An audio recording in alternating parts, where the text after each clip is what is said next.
자, 우리 옆에 있는 교인들에게 한번 인사하시죠. 성령님이 함께 하십니다. 성령님이 함께 하십니다. 주의 영이 함께 계십니다.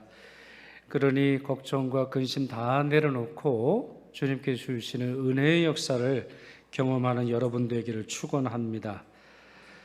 저는 오늘 성령 강림 주일을 맞아서 또 5월이죠. 5월 마지막 주일, 가정의 달 마지막 주일을 맞아서 우리 가정이 성령으로 충만해야 하겠다, 이 말씀을 드리려고 합니다.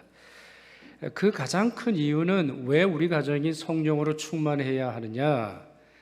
우리의 힘으로는 우리의 가정을 평화롭게, 아름답게, 거룩하게 만들기 부족하기 때문이지요. 우리의 연약함 때문입니다. 창세기를 생각해 보십시오. 창세기에 등장하는 여러 가정들을 생각을 해보세요.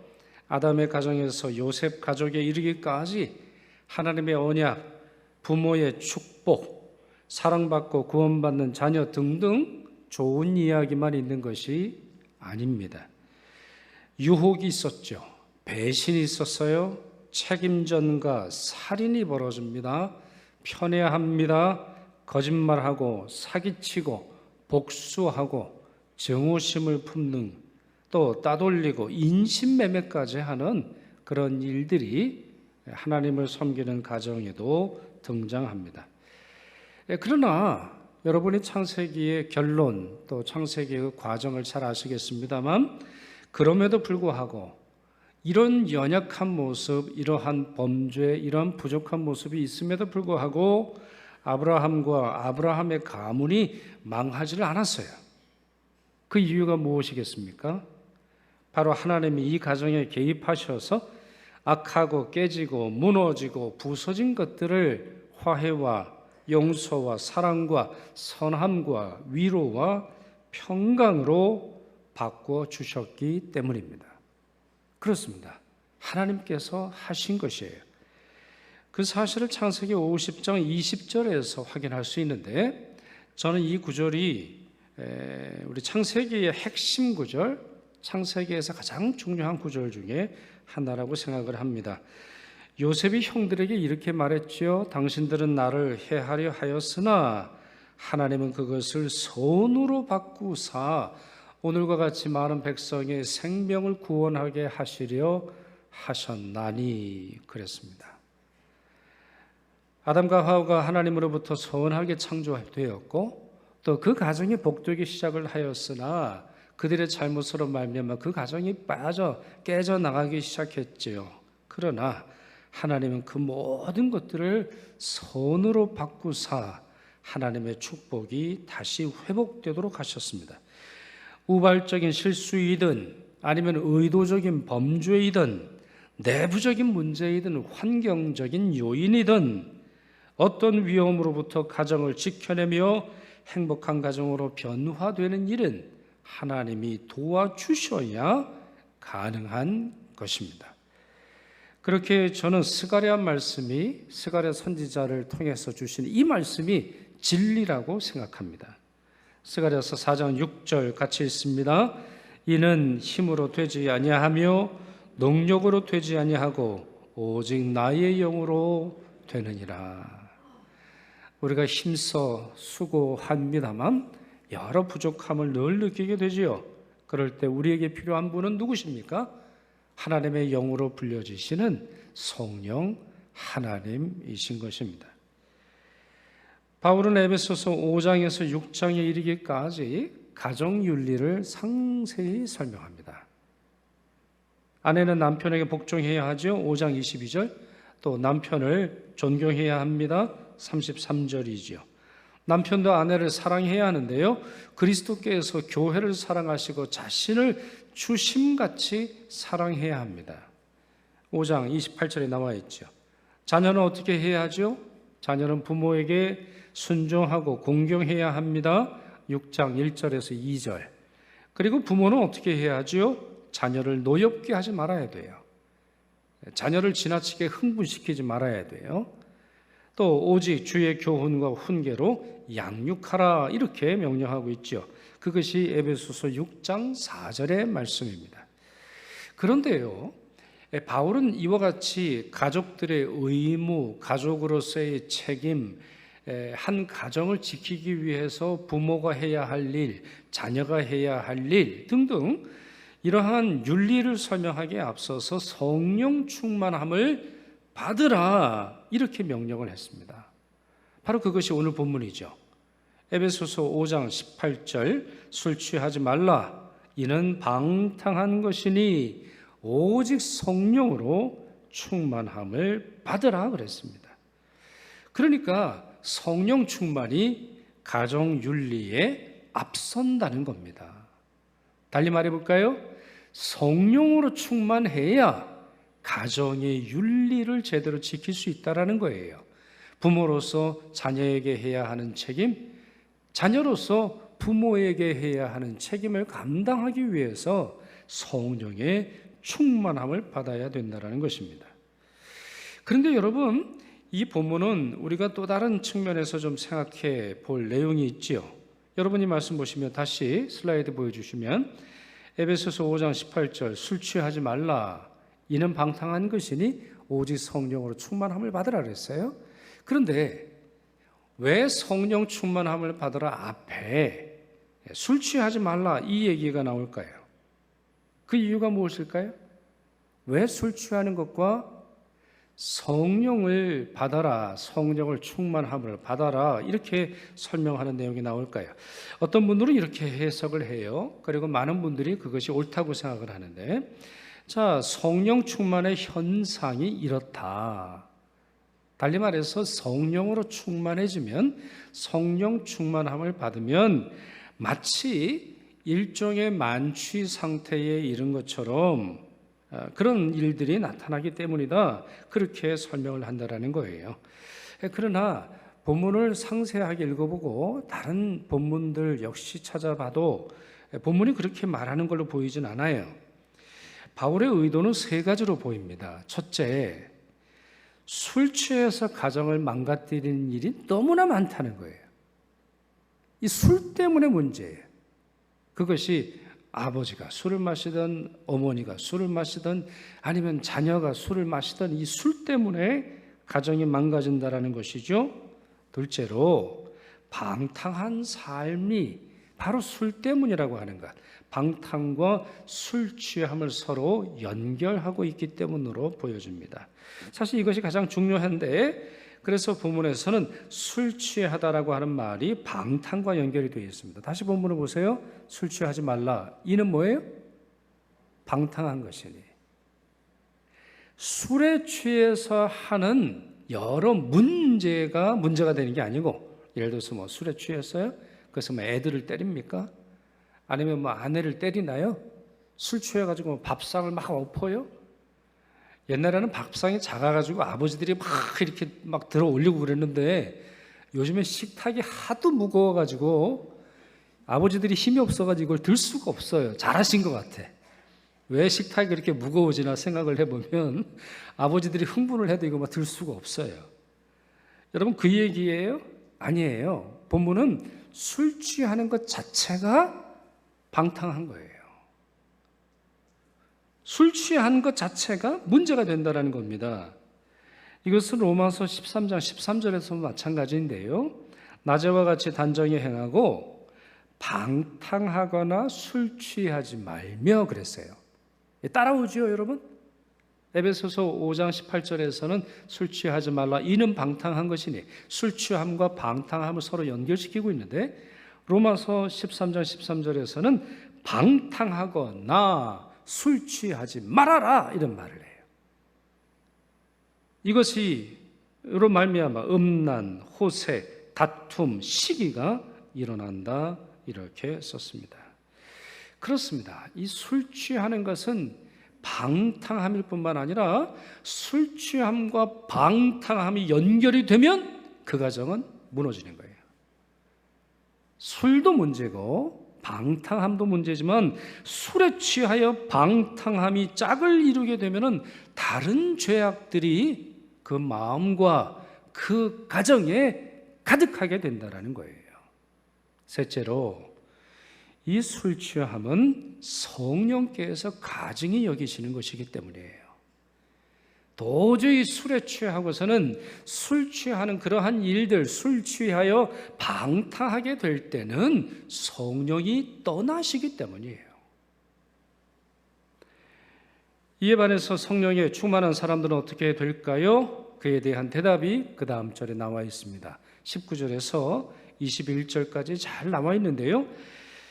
그러나 좀 여기 좀 문법적인 분석을 좀 해봐야 될 것 같아요. 왜냐하면 한글 성경으로는 잘 이 관계를 파악하기가 어려워요. 이 본문을 좀 이해하기가 어려워서 헬라어 성경과 영어 성경에 나오는 내용 구조를 여러분에게 설명을 좀 드려야 될 것 같습니다. 자, 무슨 얘기냐? 슬라이드를 좀 보여주세요. 자, 18절에서 21절까지의 구조는 어떻게 보면 한 문장으로 되어 있습니다. 동사는 하나예요. 성령으로 충만함을 받으라 이렇게 되어 있어요. 동사는 하나입니다. 동작은 수동태지요. 성령으로 충만하라 이렇게 되어 있지 않고 주님께서 은혜로 주시는 성령의 충만함을 받아야 한다. 이렇게 동사는 딱 하나예요. 그런데 그 다음에 문장을 보시면 화답하는 것, 노래하고 찬송하는 것, 감사하는 것, 복종하는 것, 이 네 가지가 서술형으로 현재 분사형, 동사 형태로 나오고 있습니다. 무슨 말일까요? 성령으로 충만함을 받으라. 이 말은 화답하라, 노래하고 찬송하라 이렇게 명령으로 되어지는 것이 아니라 성령으로 충만함을 받게 되면 화답하게 될 수 있고 성령으로 충만하게 돼야 노래하고 찬송할 수 있으며 성령으로 충만할 때 감사가 나오는 거고 성령으로 충만할 때 서로 복종할 수 있다는 거예요. 사람에게 있어서나 하나님에게 있어서나 그렇다라는 거죠. 그러니 여러분 이 사실을 우리가 기억해야 할 텐데요. 어떤 분들은 조금 전에도 설명드렸잖아요. 자, 술 취하지 말라. 우리 이 내용이 술 취하는 것과 성령으로 충만한 것이 같은 것이다 이렇게 생각을 합니다만 그렇지 않아요. 성령에 충만하면 의식을 잃는다거나 혀가 꼬이거나 몸을 못 가누거나 알 수 없는 말을 하고 행동하는 것을 떠올리시는데 이 말씀은 그것을 설명하는 것이 아니에요. 사실 여러분 방언이나 예언도 마찬가지입니다. 고린도전서 13장을 보세요. 우리가 천사의 말을 한다 할지라도 우리가 방언을 한다 할지라도 사랑이 없으면 달리 말해서 여러분 사랑이 성령의 첫 번째 열매이죠. 성령의 역사가 없이도 방언할 수 있다는 얘기예요. 성령의 역사가 없어도 예언하는 사람들이 있는데 그와 같은 예언, 그와 같은 방언, 그와 같은 방언이죠. 특별히 방언이 뭐라는 거죠? 울리는 꽹과리와 같다. 시끄러운 소리에 지나지 않는다는 거예요. 아니면 자기 몸을 불사르듯이 내어준다 할지라도 사랑이 없으면 아무 소용이 없다. 이렇게 설명하는 것을 여러분들 이해할 수 있어요. 자, 무슨 말이에요? 성령으로 충만할 때 비이성적인 행동을 합니까? 성령으로 충만하면 비사회적인, 반사회적인 그런 행동을 해도 된다는 이야기예요? 성령으로 충만하면 비윤리적인 행동을 해도 괜찮다는 얘기예요? 나는 성령에 취했고 나는 성령에서 하시는 일, 성령께서 나에게 명령하셨으니까 이렇게 행동을 합니다. 말하는 사람들 중에 이런 행동하는 사람들이 얼마나 많아요. 비이성적이고 반사회적이고 아니면은 비윤리적으로 행동을 하면서 핑계를 성령께서 그렇게 하도록 하셨다 이렇게 변명하는 사람들이 얼마나 많냐는 거예요. 그러나 오늘 본문을 다시 보세요. 지금 성령의 충만함을 받으라라고 되어 있는데 그 결과, 그 열매, 그 나타나는 그 현상이 뭐예요? 서로 화답하는 거예요. 서로 화답하는 거, 서로 대화하는 거죠. 서로 노래하고 찬송합니다. 감사합니다. 복종해요. 누구에게? 지금 영어 성경에는 분명히 되어 있어요. Submitting to one another 이렇게 되어 있어요. 서로에게 복종하는 것. 당연히 하나님께 복종하는 것은 틀림없는 사실인데 하나님께만 복종하는 것이 아니라 가정 안에서 서로 복종하는 것. 바로 이와 같은 것이 성령의 열매라는 것입니다. 하나님께만 아니라 다른 사람들과 맺는 이성적이고 절제되고 거룩한 행동이 성령 충만의 결과라는 거예요. 그러니 여러분이 성령으로 충만하냐 아니면 그렇지 않느냐는 여러분들의 행동을 통해서 알 수 있어요. 느낌이 아닙니다. 성령이 다 막 느낌이 오고 막 이렇게 손을 부르르르 떨고 말하는 그런 게 아니에요. 성경에 보면 그렇게 나와 있지 않잖아요. 아주 극소수의 예만 그렇게 나와 있다고 하는 것인데, 성령으로 충만할 때 오히려 이성적이 되고 절제하게 되고 사랑하게 되고 복종하게 되고 거룩하게 행동하도록 합니다. 만약에 이러한 열매가 없으면, 인내가 없고 오래 참음이 없고 자비가 없고 양선이 없고 그리고 충성하는 모습이 없으면 우리 안에 성령께서 계시지 않는 것이죠. 자, 그렇다면 에베소서 5장 19절에서 21절 말씀이 우리에게 무엇을 뜻하는지 조금 보시지요. 조금 전에 설명드렸던 이 구조를 머릿속에 넣으시고 이제 한 절 한 절 살펴보지요. 자, 첫째 말씀 19절입니다. 19절 우리 같이 읽지요. 시와 찬송과 신령한 노래들로 서로 화답하며 너희의 마음으로 주께 노래하며 찬송하며 그랬어요. 자, 여기서 다시 말씀드립니다. 서로 화답하는 거죠. 그렇죠? 그리고 주께 노래하며 대상을 명료하게 설명을 해놨습니다. 그러니까 두 번째 내용은 여러분 잘 아실 테고, 첫 번째가 뭐예요? 자, 시는 시편을 말하는 거예요. 시편. 여러분, 우리 교동문을 예배 중에 우리 읽잖아요. 교동문. 주로 뭐죠? 교동문은 주로 시편이에요. 대부분 시편이에요.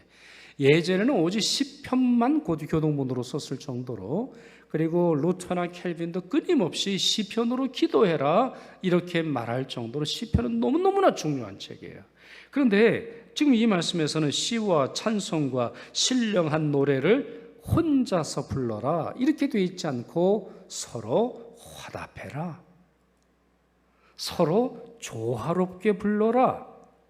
찬송을 부를 때나 아니면 서로 대화하거나 아니면 서로 상대방의 말을 이해할 때 이와 같은 조화로움이 있어야 된다는 거예요. 하나님께서 아담과 하와를 창조하신 후 에덴 동산에서 살게 하셨죠. 이때는 이런 모습이 있었어요. 에덴이라고 하는 말은 기쁨이라고 하는 말입니다. 에덴, 이건 기쁨이라는 말이에요. 그러니까 하나님께서는 서로 아름다움을 인정하고 서로 사랑함으로 말미암아 아담과 하와 첫 번째 부부가 그 마음속에 기쁨으로 충만하도록 하셨어요. 그래서 아담이 처음 하와를 볼 때 뭐라고 말하지요? 이는 내 뼈 중에 뼈요 살 중에 살이라 이것을 남자에게서 취하였은즉 여자라 부르리라. 내 뼈다, 내 살이다, 나하고 똑같은 사람이다 이렇게 말했다고 하는 거죠. 이렇게 감격하며 노래했죠. 그리고 창세기 2장 25절에 있는 것처럼 아담과 그의 아내 두 사람이 벌거벗었으나 부끄러워하지 않았어요. 서로 흉허물 찾지 않았다는 말이에요. 아니면 다른 사람에게 아유 내 허물을 드러나면 안 되지, 내 자신의 문제, 내 자신의 부끄러움, 내 자신의 연약함을 걱정하며 살지 않아도 됐었다라는 거예요. 그럴 정도로 이 두 부부는 서로를 인정했고 서로에게서 아름다움을 발견했고 그 일로 말미암아 기뻐했어요. 그러나 죄가 들어온 후 완전히 달라졌죠. 아담과 하와는 서로의 허물을 들추기 바빴습니다.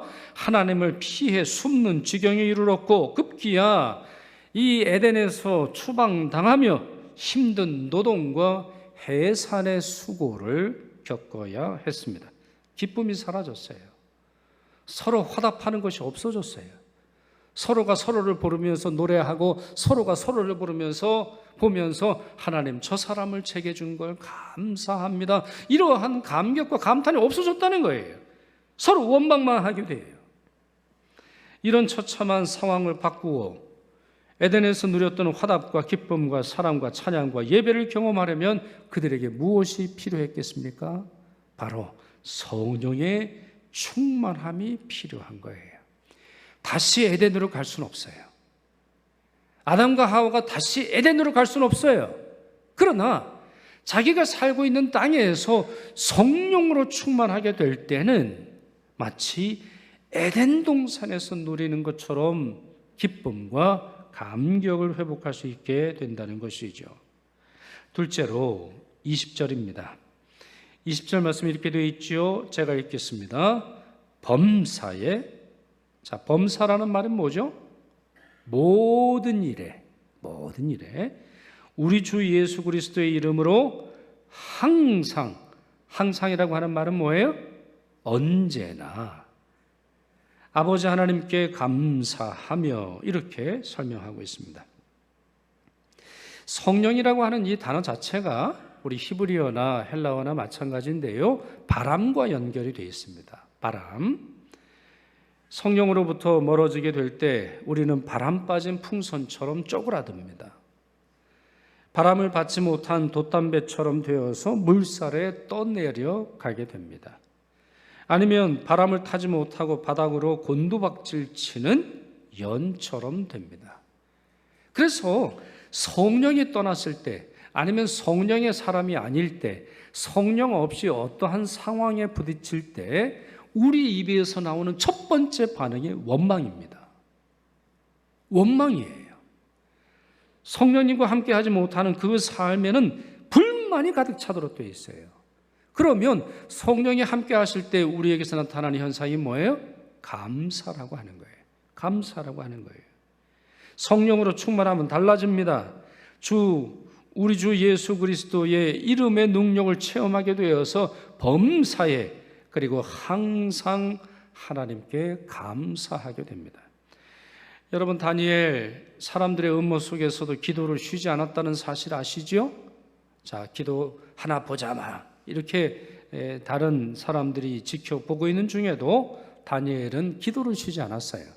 자, 그가 어떻게 기도했는지 다니엘서 6장 10절이 이렇게 기록하고 있습니다. 다니엘이 이 조서에 왕의 도장이 찍힌 것을 알고도 자기 집에 돌아가서는 윗방에 올라가 예루살렘으로 향한 창문을 열고 전에 하던 대로, 다시 말씀드리죠, 전에 하던 대로 하루 3번씩 무릎을 꿇고, 첫 번째, 전에 하던 대로 하루 3번씩 무릎을 꿇었어요. 두 번째, 그의 하나님께 전에 하던 대로 감사했어요. 되게 이 앞에 있는 내용, 하루에 3번씩 무릎을 꿇고 기도했다라고 하는 사실은 잘 알고 계시는데 그 다음 내용을 많은 분들이 놓치세요. 전에 하던 대로 환경이 바뀌었어도, 사람들이 음모를 만들고 사람들이 비방하고 사람들이 나를 죽이려고 하지만 감사가 사라지지 않았어요. 이건 억지로 하는 감사가 아니에요. 다니엘의 마음이 성령으로 충만했기에 나타나는 자연스러운 현상이에요. 그런 점에서 다니엘은 정말 진실한 성령의 사람이었고, 성령의 사람으로서 기도하고 성령의 사람으로서 그의 입술에, 그의 마음에, 그의 영문에 감사가 충만했던 것입니다. 그렇습니다. 다시 말씀드립니다. 성령이 계시지 않을 때 우리의 입술에는 원망과 불평과 한숨만 가득하게 됩니다. 그러나 우리가 성령으로 충만하게 될 때에 성령께서는 삼위 하나님의 능력을 공급해 주시고 우리로 하여금 만족과 감사를 느끼고 고백하도록 하십니다. 하나님께나 가족들에게나 말입니다. 셋째, 21절입니다. 그리스도를 경외함으로 피차 복종하라 이렇게 되어 있어요. 자, 21절까지 그리스도를 경외함으로 피차 복종하라. 아까 서술형 submitting to one another 이렇게 이제 되어 있고, 그 다음 절은 22절이 아내들이여 남편에게 복종하라 명령문으로 바뀌는 것을 볼 수 있어요. 그러니까 이 복종에서 이제 복종을 실천하게 되는 그런 내용으로 나오는 걸 볼 수 있는데, 자, 여기서 이제 복종하라고 하는 단어가 휘포타소입니다. 휘포타소. 이 말은 원래 군사 용어예요. 군사 용어입니다. 자, 그 말의 뜻은 무엇이냐? 상대방의 말을 경청하다, 상대방을 존중하다, 상대방을 존경하고 존귀히 여긴다, 이런 말입니다. 바울은 이 단어를 성령 충만의 결과로 사용했습니다. 그리고 바로 다음 절에 아내들이 남편에게 복종해야 한다 설명했죠. 그 이유가 무엇일까요? 왜 이런 군사용어로 쓸까요?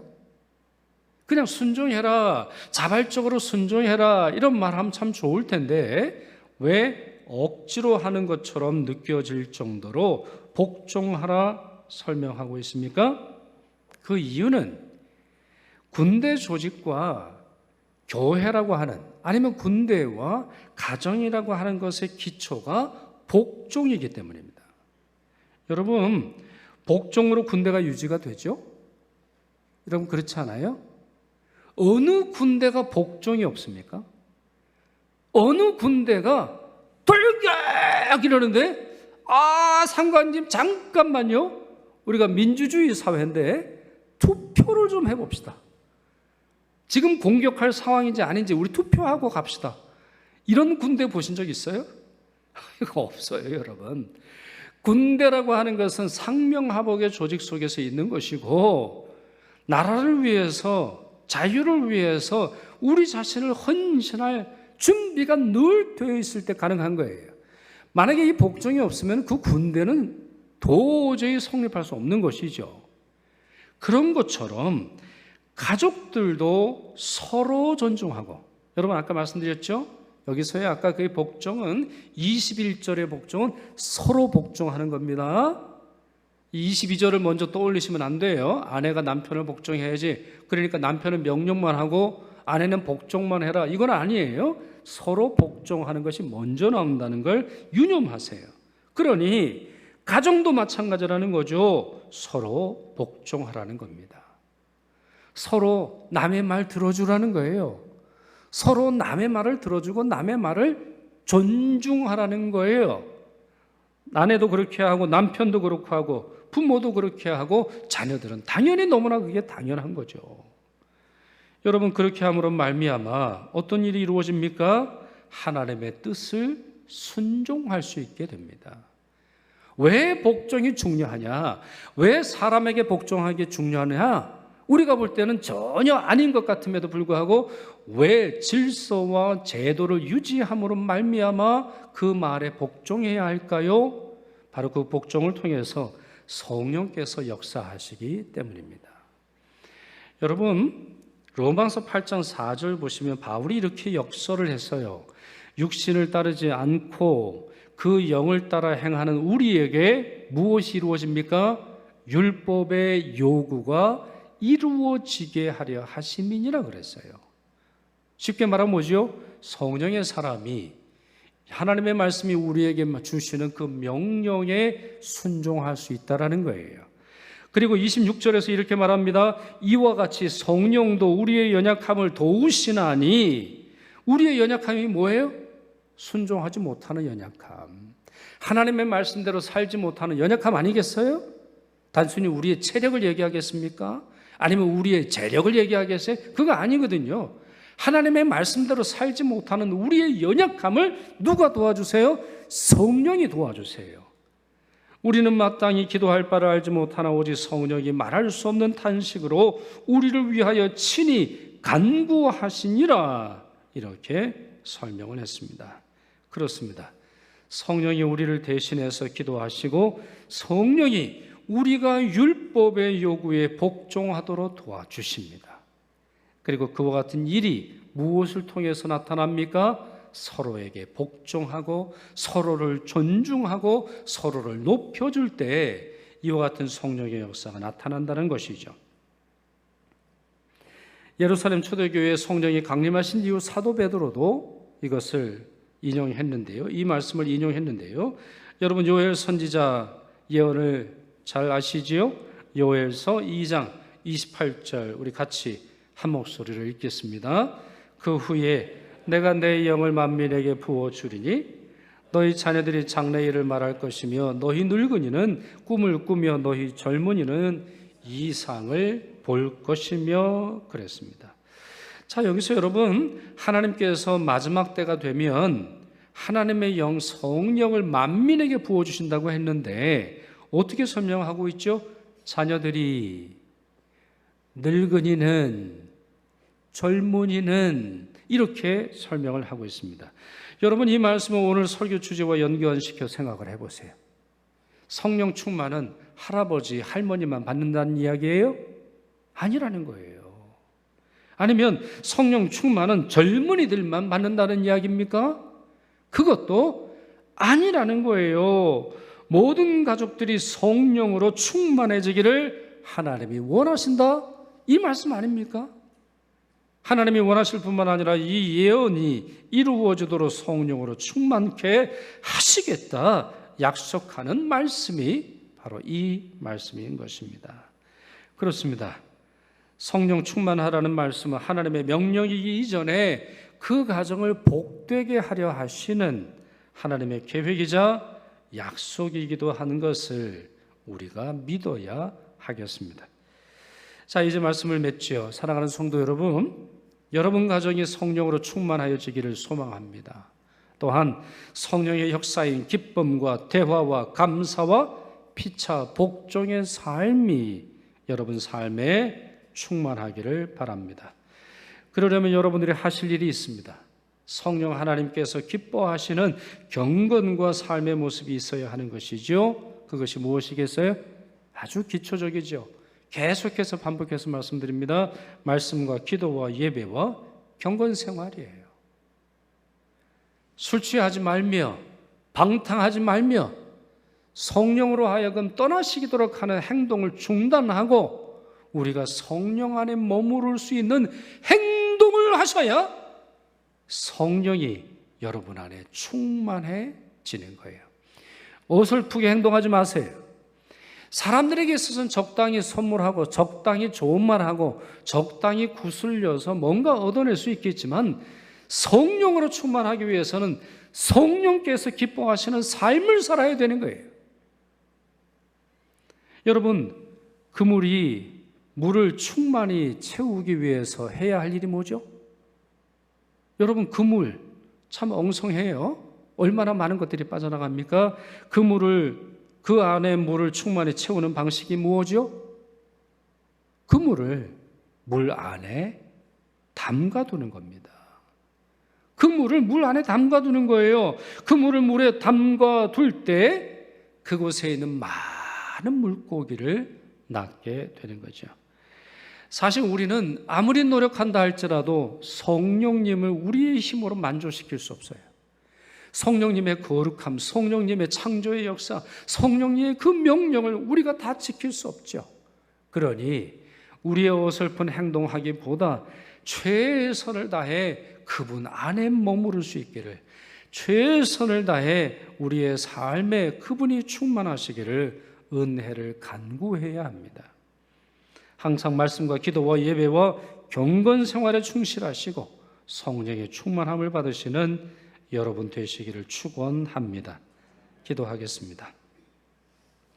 전능하신 삼위 하나님, 성령 하나님을 저희에게 보내심을 약속하시며 성령 하나님의 구원과 능력과 복과 은혜를 저희 가정에 쏟아 부어주신다 약속하시니 감사드립니다. 이 시간 간절히 바라옵기는 저와 저희 가정이 성령의 임재 안에 머물게 하옵시며 저희 가정 안에 있는 근심과 걱정과 불화는 떠나가며 사랑과 희락과 화평과 오래 참음과 자비와 양선과 충성과 온유와 절제에 성령의 열매 가득하도록 도와주옵소서. 만유의 구세주 나사렛 예수 그리스도의 이름으로 기도드리옵나이다. 아멘.